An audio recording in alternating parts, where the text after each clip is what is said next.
Hello students, a very good morning and welcome in Expert Brain Coaching Center. Today we are going to start a new chapter of class 11 physics, that is kinematics. आज से हम लोग 10-12 lecture जो भी करेंगे वो सारा का सारा जो लेक्चर होगा वो काइनेमेटिक्स के ऊपर में होगा। ठीक है, ये बहुत इंटरेस्टिंग चैप्टर है। ठीक है, आपको बहुत इजीली तरीके से समझ में आ जाएगा।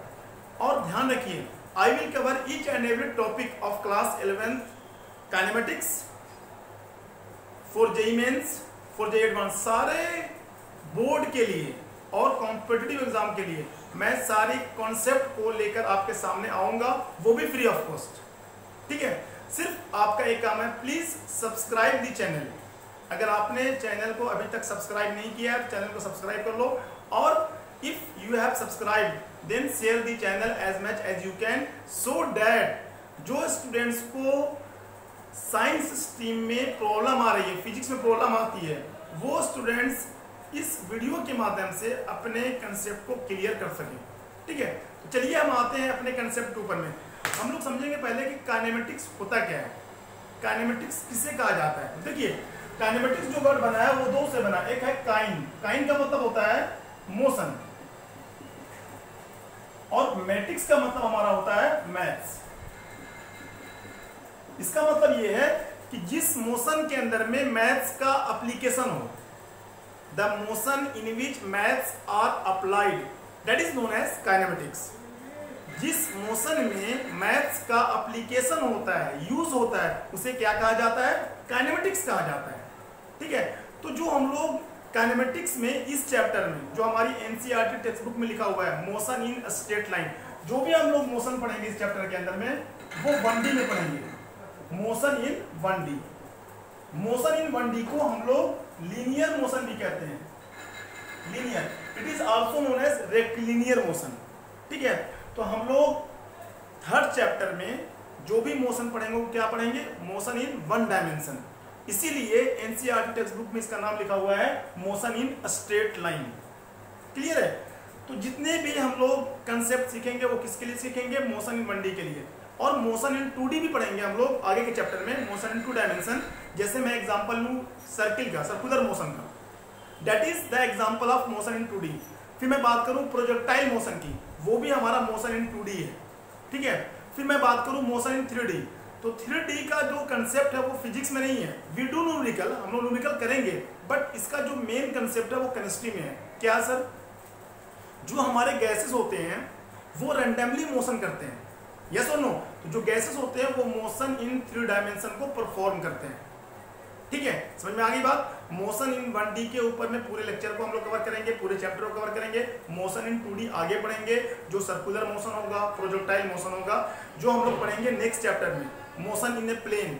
ठीक है, और मोशन इन 3D के ऊपर में न्यूमेरिकल करेंगे, but it's all concept we will learn in chemistry. Chemistry के अंदर में इसका पूरा कंसेप्ट हम लोग सीखेंगे।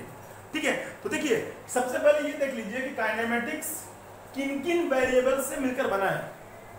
मतलब कि काइनेमेटिक्स जो हमारा है उसके अंदर में कौन कौन से वेरिएबल यूज होते हैं। देखिए, जो हमारा वेरिएबल यूज होगा, first one that is distance. ठीक है, second one displacement, third one speed, fourth one velocity, fifth one acceleration. ये जो आपको क्वांटिटी है वो जनरली देखने को मिल जाएगी, और हमारे लेक्चर में एक क्वांटिटी और होगी जिसका नाम हमारा है जर्क। ये सब वेरिएबल से मिलकर हमारा क्या बनता है? काइनेमेटिक्स। आई होप ये चीजें आप लोगों को समझ में आ रही होगी। काइनेमेटिक्स का मतलब मैंने क्या बताया? काइन का मतलब होता है मोशन, और मैटिक्स का मतलब होता है मैथ्स। जिस मोशन में मैथ्स का यूज हो उसे क्या कहा जाता है? काइनेमेटिक्स। तो कौन कौन से वेरिएबल से मिलकर बनता है? Distance, displacement, speed, velocity, acceleration, jerk. ठीक है, तो जो आज का लेक्चर होगा वो टोटली बेस्ड होगा डिस्टेंस के ऊपर में, डिस्प्लेसमेंट के ऊपर में, कुछ बातें हम लोग करेंगे स्पीड की और वेलोसिटी की। ठीक है, नेक्स्ट लेक्चर में हम लोग बात करेंगे एक्सेलरेशन की। ठीक है, इन क्वांटिटीज को पढ़ के फिर हम लोग पढ़ेंगे इनका ग्राफ, कि डिस्प्लेसमेंट टाइम ग्राफ क्या देता है, वेलोसिटी टाइम ग्राफ से क्या मिलेगा हम लोगों को, ये सारी चीजें हम लोग कमिंग लेक्चर में पढ़ेंगे। ठीक है, चलिए सबसे पहले हम सीखते हैं किसके बारे में, डिस्टेंस और डिस्प्लेसमेंट।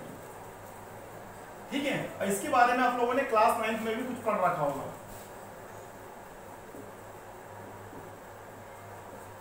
डिस्टेंस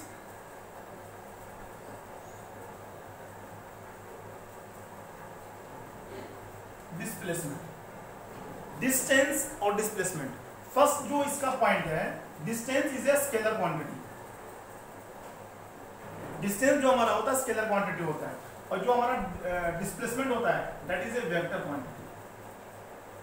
ठीक है, distance is a scalar quantity, displacement is a vector quantity.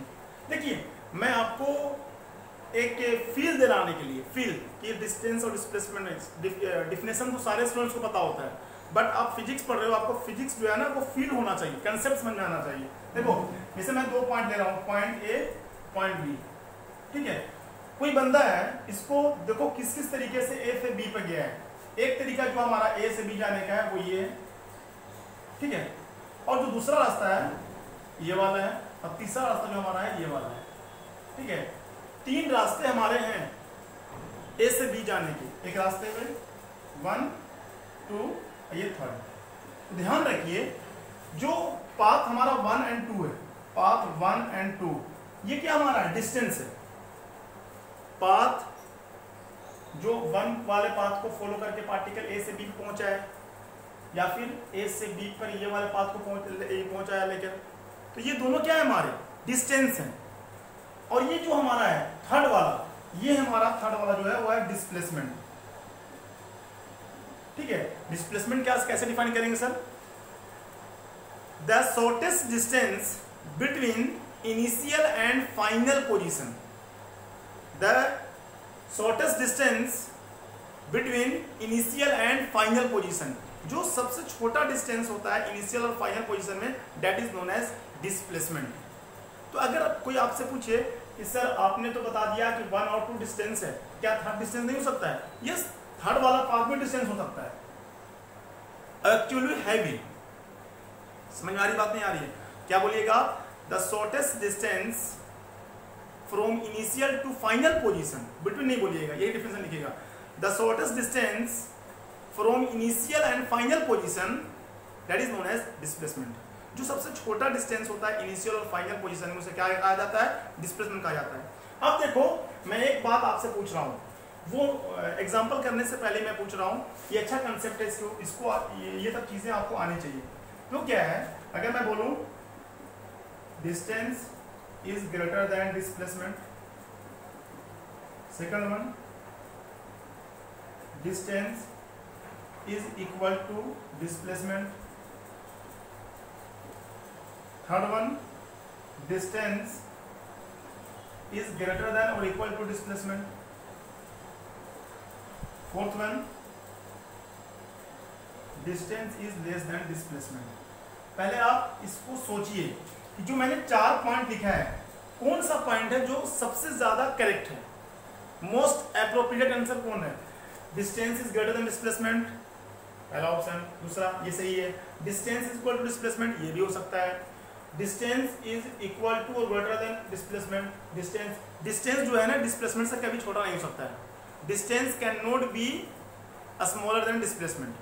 ठीक है, जो हमारा एप्रोप्रिएट आंसर है वो ये होगा, क्यों, जो हमारा डिस्टेंस है वो हमेशा डिस्प्लेसमेंट से बड़ा होगा, sometimes it may be equal to displacement. जैसे देखो इस वाले पाथ में distance is greater than displacement, इस वाले पाथ में distance is greater than displacement, इस वाले पाथ में distance is equal to displacement. तो आपको ये बात याद रखना है, अगर एक नंबर में, एक मार्क्स में, 1 मार्क्स में क्वेश्चन आ गया तो डिस्टेंस ग्रेटर देन और equal to displacement is the correct option. समझ आ गई बात, नहीं आ गई? आप इसको नोट डाउन कर लो। फिर देखो मैं एक चीज आपको समझाना चाहता हूँ, इसके ऊपर में 1 2 3 4 5 न्यूमेरिकल कर लेते हैं। ठीक है, डिस्टेंस डिस्प्लेसमेंट के ऊपर में जो अच्छे न्यूमेरिकल हैं, जो हमारे टेक्स्ट बुक में दिए होंगे, अच्छे बुक में HCFL में दिया हुआ है, उसको कर लेते हैं। देखो मैं एग्जाम्पल ले रहा हूँ, हमसे बोला है find the ratio between displacement and distance. कोई एक पार्टिकल है, यहां से यहां गया है, तो इसका नाम दे देते हैं A, इसका नाम B। ठीक है, ये जो है सेमी सर्कुलर पाथ बनाया, जो पार्टिकल गया है ए से बी वो सेमी सर्कुलर पाथ है, ये वाला पाथ सेमी सर्कुलर है, इसका रेडियस आर है। हमसे बोला है find the ratio between the distance and displacement. Distance और डिस्प्लेसमेंट का आप क्या बताओ, रेशियो बताओ। तो देखो डिस्टेंस हमारा क्या हो जाएगा, रेशियो पूछा है distance upon displacement. Distance upon displacement का रेशियो क्या होगा, देखो डिस्टेंस क्या होगा हमारा, सेमी सर्कल फॉर्मूला क्या होता है 2 पाई आर, तो हाफ है सेमी सर्कल है तो क्या होगा ये पाई आर, और डिस्प्लेसमेंट क्या होगा ये पाथ, डिस्प्लेसमेंट डायमीटर के बराबर होगा, यस और नो, 2r के बराबर, और 4 कैंसिल हो, क्या हो गया पाई बाई 2। ठीक है, हमारा रेशियो क्या हो गया डिस्टेंस अपॉन डिस्प्लेसमेंट का पाई बाई 2। ठीक है, या फिर क्वेश्चन इस तरीके से पूछ लें हम लोगों से, इसको बोले कोई एक क्यूब दे दे हम लोगों को, क्यूब,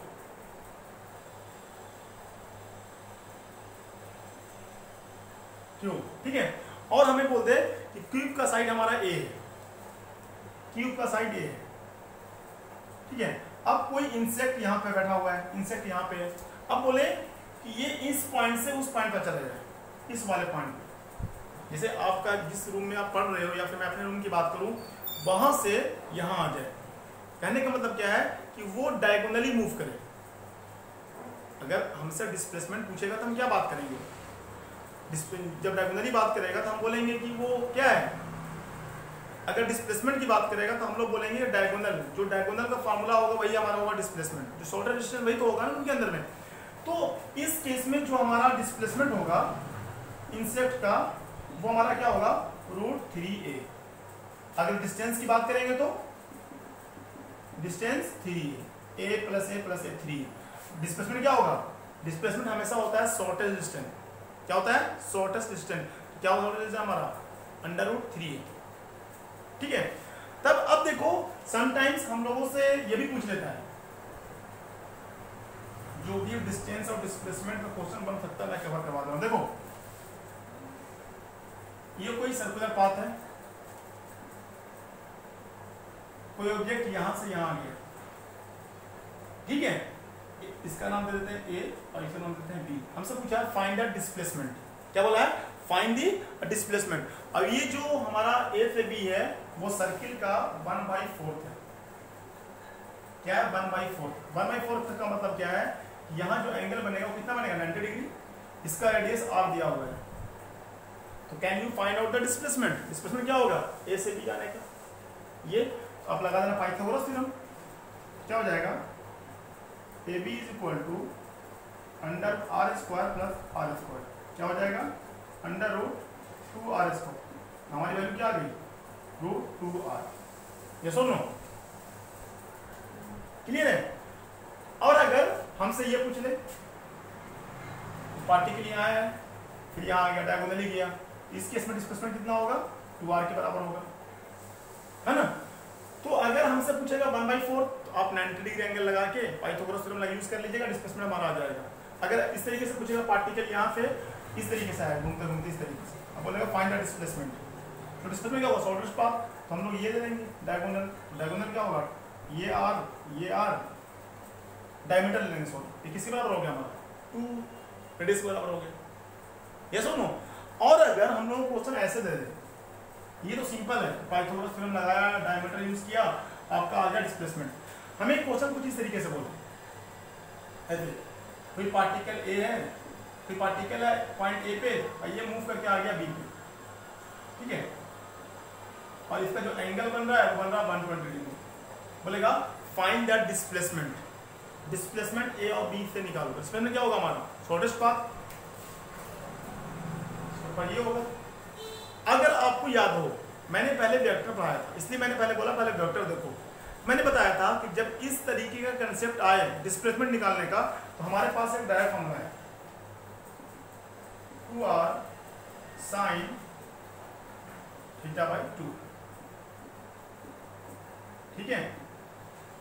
डिस्प्लेसमेंट निकालने का फॉर्मूला है 2r sin θ/2, वैल्यू पुट कर दो 2r sin 120/2, 2r sin 60 degree. Displacement निकाल रहे हैं हम लोग, डिस्प्लेसमेंट 2r साइन 60 की वैल्यू कितनी होती है √3/2। 2 से 2 कैंसिल कितना बचा √3। समझ में आ रही बात नहीं आ रही है? आप इस तरीके से इजिली फाइंड आउट कर सकते हो। क्या फाइंड आउट कर सकते हो आप लोग? डिस्प्लेसमेंट। इसको नोट डाउन कर लो, उसके बाद में एक अच्छा क्वेश्चन उठाते हैं जो डिस्प्लेसमेंट के ऊपर में होगा। ठीक है, नोट डाउन कीजिए।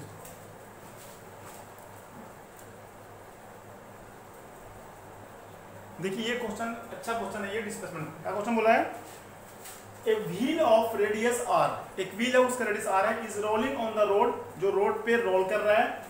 What will be the displacement, क्या डिस्प्लेसमेंट होगा ऑफ ए पॉइंट पी, ये पॉइंट पी का क्या डिस्प्लेसमेंट होगा in half rotation of wheel. अगर ये व्हील हाफ रोटेशन करे, इस पार्टिकल इस पॉइंट पी का कितना डिस्प्लेसमेंट होगा? तो देखो क्या लगता है, बच्चे सोचते क्या है कि हाफ रोटेशन बोला है, डायरेक्ट हम लगा दे सेमी सर्किल का हाफ, सॉरी सर्किल का हाफ पाई आर। ऐसा नहीं होगा। देखो जब ये हाफ रोटेशन करेगा तब ये व्हील हमारा यहाँ पहुंच जाएगा। तो हाफ रोटेशन करेगा कितना हो जाएगा? ये डिस्प्लेसमेंट किसके बराबर होगा? पाई आर के बराबर होगा। क्यों? एक सेमी सर्किल में जो हमारा डिस्प्लेसमेंट होता है, सॉरी सर्कमफ्रेंस होता है, क्या होता है 2 पाई आर। अगर हाफ रोटेशन बोलेगा तो क्या हो जाएगा 2 से डिवाइड कर देंगे, तो हमारा हाफ रोटेशन इतना डिस्प्लेसमेंट कवर कर लिया। अब ये देखो पार्टिकल पी है, जब ये व्हील घूमेगा तो घूमने के बाद पी कहाँ आ जाएगा? यहाँ आ जाएगा। इसको मान लेता हूं मैं पी डैश। ठीक है, तो ये डिस्प्लेसमेंट हो गया, ये डिस्प्लेसमेंट हो गया। ये फाइंड आउट करना हम लोगों को, पी पी डैश। हम ये मान लेते हैं ये इसका जो रेडियस है आर है, मानते क्या क्वेश्चन में दिया हुआ है, और टोटल क्या हो जाएगा हमारा। ठीक है, ये परपेंडिकुलर की तरह बिहेव करेगा, ये हमारा होगा 90 डिग्री। ये सुनो, अब आप लगा दो Pythagoras theorem, P P dash is equal to क्या होता है पी ए स्क्वायर प्लस में बी ए स्क्वायर। ये हो जाएगा हमारा 2r का स्क्वायर प्लस पाई आर का स्क्वायर अंडर रूट। ठीक है, अब इसको सोल्व करो। 4r square plus pi square R square. ठीक है, रूट में है। अब इसमें कॉमन क्या है? हमारा कॉमन है आर स्क्वायर। क्या कॉमन है? R square. आर स्क्वायर बाहर ले लो, क्या बचेगा हमारे पास में 4 प्लस पाई स्क्वायर। यस और नो? ठीक है, अब देखो ये रूट से बाहर आ जाएगा, क्या आ जाएगा ये R under root 4 plus pi का स्क्वायर। ये और अगर आप इससे ज्यादा सोल्व करने की कोशिश करोगे तो बताओ क्या आना चाहिए आपके अकॉर्डिंग? ये ध्यान से बोलो, यही रहेगा हमारा डिस्प्लेसमेंट। तो आ गया ये देखो। अब हमसे पूछ लिया अगर कि डायरेक्शन क्या होगा। वेक्टर ने डिस्प्लेसमेंट की बात कर लिया तो क्या है, डिस्प्लेसमेंट जहां पे होता है वो वेक्टर क्वांटिटी होती है, डिस्टेंस स्केलर क्वांटिटी होती है। अगर हमसे पूछा तो नहीं है, अगर हमसे पूछ ले क्वेश्चन में कि आप बताओ क्या डायरेक्शन, तो डायरेक्शन यूज करने के लिए आप यूज करो tan theta. tan theta equal to क्या होता है p/b। ठीक है, p क्या हमारा है 2r के बराबर है, और बेस क्या हमारा पाई आर के बराबर है। समझ में आ रही बात नहीं आ रही है? डायरेक्शन को फाइंड करने के लिए tan थीटा का इस्तेमाल करो, p/b। ये r से r कैंसिल हो गया, बचा हमारा 2/पाई। इस वे में हमारा क्या होगा डायरेक्शन होगा। ठीक है, देखो डिस्प्लेसमेंट और डिस्टेंस में इससे अच्छे क्वेश्चंस नहीं हो सकते। जो क्वेश्चन हो सकते थे मैंने करवा दी। ठीक है, अब हम पढ़ेंगे स्पीड एंड वेलोसिटी। इसको पहले नोट डाउन कर लो।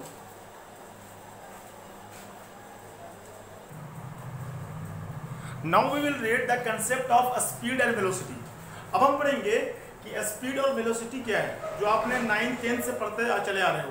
देखो स्पीड क्या है, पहले ये मान लो कि speed is a scalar quantity. Speed is a scalar quantity and velocity is a vector quantity. ठीक है, और जो स्पीड को निकालने का फॉर्मूला हमारा होता है वो होता है हमारा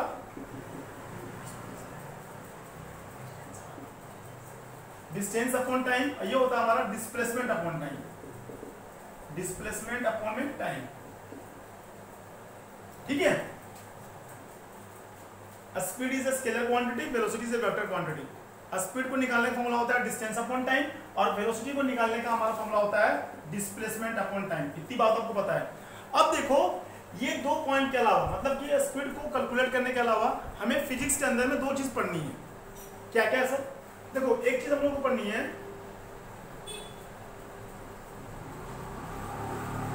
एवरेज स्पीड। क्या पढ़नी है हम लोगों को? Average speed. और हमें फोर्थ वन पढ़नी है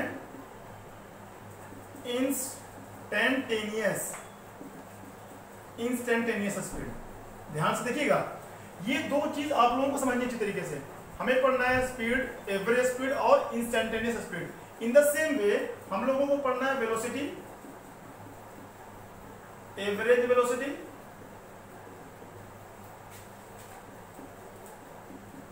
नेक्स्ट हमारा है इंस्टेंटेनियस वेलोसिटी।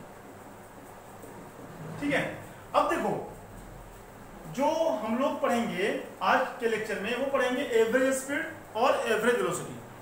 ये जो हमारा है इंस्टेंटेनियस स्पीड और इंस्टेंटेनियस वेलोसिटी, वो मैं पढ़ूंगा नेक्स्ट लेक्चर में। क्यों सर? देखो जो हमारा एवरेज स्पीड होता है, जैसे मैंने पूरे दिन भर में 8 घंटा पढ़ाई की, अब हमें निकालना है एवरेज कि मैंने किस टाइम ज्यादा पढ़ाई की, किस टाइम पढ़ाई की। या फिर आप साइकिल चलाए 2 घंटे तक, अब आप कभी साइकिल की स्पीड आपकी 40 किलोमीटर पर आवर होगी, कभी 30 किलोमीटर होगी, कभी 20 किलोमीटर होगी। तो आप एवरेज स्पीड निकालने के लिए क्या करते हो? Total distance travelled divided by total time taken. Total distance cover divided by total time taken. ठीक है, यहां से आपका चला आता है average speed. Total distance cover upon total time, यहां पे क्या होगा? Total displacement cover upon total time taken. Clear है? नहीं क्लियर है? अब देखो फिजिक्स में एवरेज स्पीड को डेल्टा टी से डिनोट किया जाता है। किससे करते हैं हम लोग? Delta T. डेल्टा टी का मतलब होता है एवरेज स्पीड, और एवरेज वेलोसिटी को भी डेल्टा टी से ही डिनोट किया जाता है। क्लियर है? और इंस्टेंटेनियस स्पीड और इंस्टेंटेनियस वेलोसिटी को मैं इस लेक्चर के बाद एक मैथमेटिकल टूल का एक सेपरेट वीडियो बनाऊंगा जिसका नाम होगा डिफरेंशिएशन। बिना डिफरेंशिएशन इंटीग्रेशन के इंस्टेंटेनियस वेलोसिटी, इंस्टेंटेनियस स्पीड को समझना थोड़ा मुश्किल होगा। ठीक है, इसलिए मैं एक सेपरेट वीडियो बनाऊंगा जो मैथमेटिकल टूल होगा। जो बायो के बच्चे हैं, जो मैथ्स बिल्कुल नहीं पढ़ते हैं, उन लोगों के लिए इसमें प्रॉब्लम आती है। मैं एक सेपरेट वीडियो बना दूंगा ताकि आपके लिए आसान हो जाए। अभी यहाँ पे देख लो, जो हमारा इंस्टेंटेनियस स्पीड होता है उसको हम लोग डिनोट करते हैं dt। dt का मतलब होता है छोटा टाइम।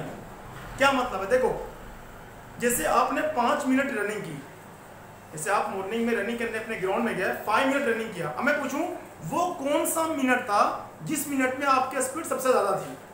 क्या बोल रहा हूं मैं? अगर आपने रनिंग 5 मिनट की, मैं ये पूछ रहा हूं वो कौन सा मिनट था जिस मिनट में आपकी स्पीड सबसे ज्यादा थी? मतलब तीसरे मिनट में, चौथे मिनट में, या 5वें मिनट में? समझ में आ रही बात नहीं आ रही है? तो जिस पर्टिकुलर टाइम की हम लोग बात करते हैं वो बिल्कुल छोटा होता है, that is known as instantaneous speed और इंस्टेंटेनियस वेलोसिटी। या फिर आप रोड पे चल रहे हो, अचानक से कोई बाइक बहुत स्पीड से पास करती है, आप देखिए बाइक पास कर दी, मैं पूछूं इस समय पे गाड़ी की स्पीड क्या है? तो दैट इज इंस्टेंटेनियस स्पीड। समझ में आ रही बात नहीं आ रही? अगर एवरेज पूछेगा तो जब मैंने स्टार्ट जहां से किया और जितना डिस्टेंस ट्रेवल किया, कभी हमारी गाड़ी की स्पीड 40, कभी 20, कभी 30, कभी 50, कभी 100, मतलब हमारी जो गाड़ी की स्पीड है वो वेरिएबल है, बदल रही है। उस केस में क्या करते हैं हम लोग? Total distance cover divided by total time देखें, वो एवरेज आता है। यस और नो? इंस्टेंटेनियस का मतलब, इंस्टेंट का मतलब होता है तुरंत। इसको हम ज्यादा डिटेल में पढ़ाएंगे नेक्स्ट लेक्चर में जब हम इसके ऊपर में क्वेश्चंस करेंगे। ठीक है, अभी आप समझ लो कि हमें स्पीड और वेलोसिटी में डिफरेंस क्या है। It is a scalar quantity, it is a vector quantity. Speed निकालने का फॉर्मूला हमारा होता है distance upon time, velocity formula होता है डिस्प्लेसमेंट अपॉन टाइम। ठीक है, और हम लोगों को दो चीज और पढ़नी है, कैलकुलेट करना है, average speed, instantaneous speed, average velocity और इंस्टेंटेनियस वेलोसिटी। आई होप ये चीजें क्लियर होंगी। ये दो चीजें इंस्टेंटेनियस वेलोसिटी और इंस्टेंटेनियस स्पीड आप लोगों के लिए ये नया टर्म है। अगर मैं एसआई यूनिट की बात करूं तो दोनों की एसआई यूनिट सेम होती है। स्पीड और वेलोसिटी दोनों की एसआई यूनिट हमारी होती है मीटर पर सेकंड। ठीक है, इतना कंसेप्ट था, आप इसको नोट डाउन करो, उसके बाद हम करेंगे इसके ऊपर में न्यूमेरिकल।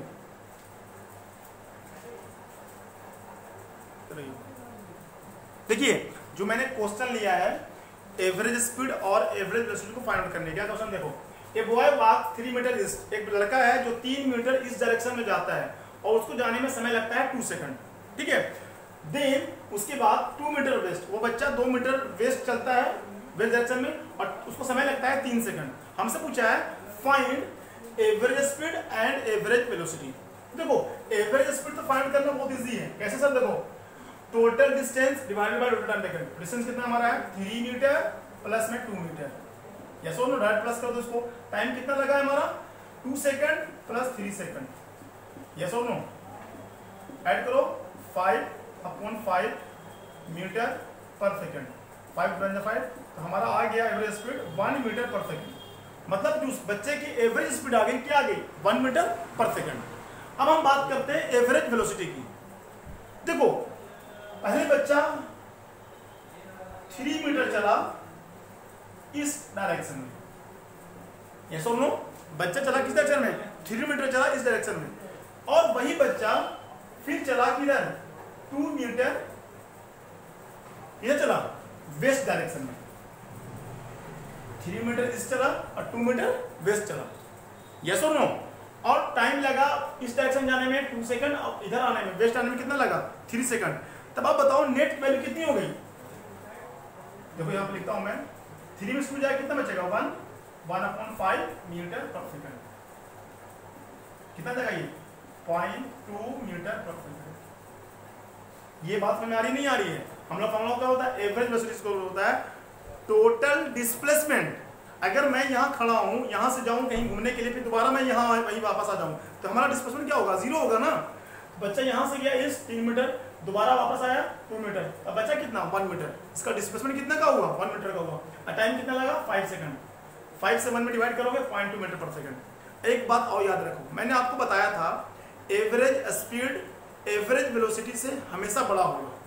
और मैं एक बात बता रहा हूं, जो जेईई मेंस में इसके ऊपर में क्वेश्चन पूछा है ऑब्जेक्टिव में 4 मार्क्स में पूछा था। देखो कितना आसान क्वेश्चन था। देखो एवरेज स्पीड जो हमारा होता है वो हमेशा एवरेज वेलोसिटी से बड़ा होगा।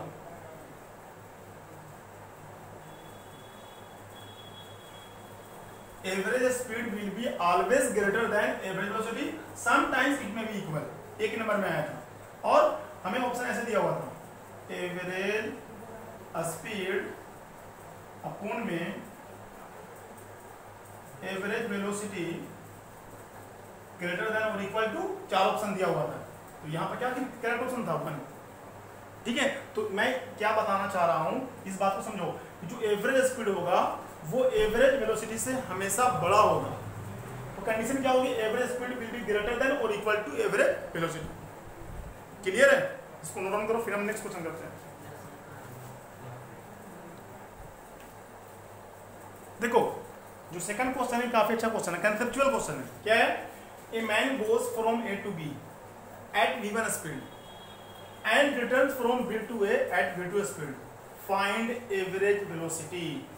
अगर आपको याद हो, मैंने अभी बताया कि जो एवरेज वेलोसिटी फॉर्मूला होता है टोटल डिस्प्लेसमेंट। देखो सपोज ये पॉइंट ए है, ये पॉइंट बी है, ये बंदा ए से बी गया v1 स्पीड से और बी से ए आ गया v2 स्पीड से। इसका नेट डिस्प्लेसमेंट कितना हो गया? 0। जिस पॉइंट से मैं गया उसी पॉइंट पे मैं दोबारा वापस आ गया, तो हमारा डिस्प्लेसमेंट क्या हो गया 0। 0 अपॉन जितना भी टाइम लगे क्या आ गया 0। इसका मतलब ये है कि हमारा एवरेज वेलोसिटी क्या आ गया 0। फिर मैं बता रहा हूँ, ध्यान समझिए इस बात को। आप जिस पॉइंट से चलो उसी पॉइंट पर अगर दोबारा वापस आ जाते हो, आपका नेट डिस्प्लेसमेंट हमेशा 0 होगा। क्लियर है? अब देखो क्या एवरेज स्पीड भी 0 होगा? Not at all, average speed 0 नहीं होगा। आप बाइक से, स्कूटी, 4 व्हीलर से आप घर से निकलते हो ऑफिस के लिए, ऑफिस से वापस आ जाते हो। जैसे आप स्कूल बस पे बैठते हो, स्कूल जाते हो, दोबारा वापस आ जाते हो, तो डिस्प्लेसमेंट तो 0 होता है, बट आपका डिस्टेंस 0 होता है क्या? नहीं। देखो क्या बता रहा हूं मैं, ये पॉइंट ए है, ये पॉइंट बी है। ठीक है, ये जो आदमी है ए टू बी गया v1 स्पीड से, ठीक है, और बी से ए आया v2 स्पीड से। Any problem? अब हमें डिस्टेंस नहीं दिया हुआ है, तो मैं डिस्टेंस मान ले रहा हूं d। अगर ये डिस्टेंस d है, जाने का डिस्टेंस d है, तो आने का डिस्टेंस क्या होगा? d होगा, है ना? यही तो होगा ना। अब हमें निकालना है टाइम। तो देखो टाइम का फॉर्मूला क्या होगा, बोलो।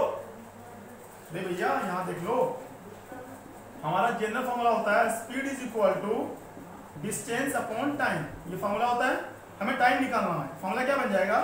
Time is equal to distance upon speed. Yes और नो? यहाँ पे अगर मैं t1 फाइंड आउट करूं जाने के समय, तो डिस्टेंस क्या है d, स्पीड क्या है v1।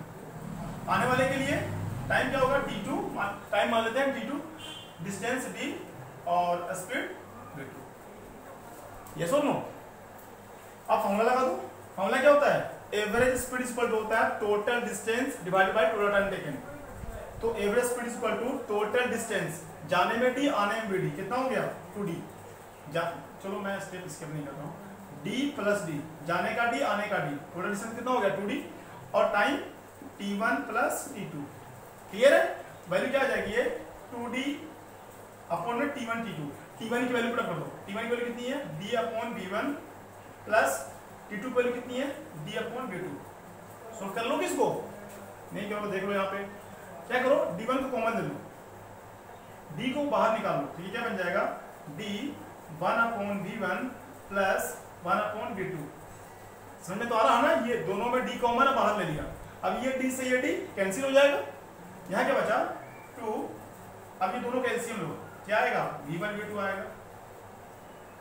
यहाँ जाएगा v1 plus v2, v1 v2 पर चला जाएगा। क्या हो गया ये 2v1 v2 अपॉन में v1 प्लस v2। अब इसको ध्यान से देख लो, हमारा एवरेज स्पीड क्या हो गया 2v1 v2 अपॉन में v1 प्लस v2। देख लो, समझ आ गया? इस क्वेश्चन में एवरेज वेलोसिटी क्या आया 0, बट एवरेज स्पीड क्या आया 0 नहीं आया, एवरेज वेलोसिटी 0 आया है। ठीक है, अब देखो मैं बहुत एक इंपॉर्टेंट बात बता रहा हूं जो जनरल स्टूडेंट्स को ये बातें पता नहीं होती है। ठीक है, क्या बता रहा हूं सर? देखो जिसमें ये बता रहा हूं कि अगर ये बंदा है a man goes from A to B, मैं मान लेता हूं कि इसकी स्पीड जाने की है 40 किलोमीटर पर आवर। मैं यहां साफ लिख रहा हूं कि जाने की जो स्पीड है वो है 40 किलोमीटर पर आवर। ठीक है, 40 किलोमीटर पर आवर की स्पीड से गया ए से बी पे। क्लियर है? और ये बंदा वापस लौटा है, मान लेते हैं 60 किलोमीटर पर, 60 किलोमीटर। ठीक है, ये बंदा ए से बी गया है 40 किलोमीटर पर आवर और बी से ए आया है 60 किलोमीटर पर आवर। अब हमसे पूछा है फाइंड एवरेज स्पीड, एवरेज कभी भी 0 आएगा। याद रखना, पता बच्चे क्या करते हैं,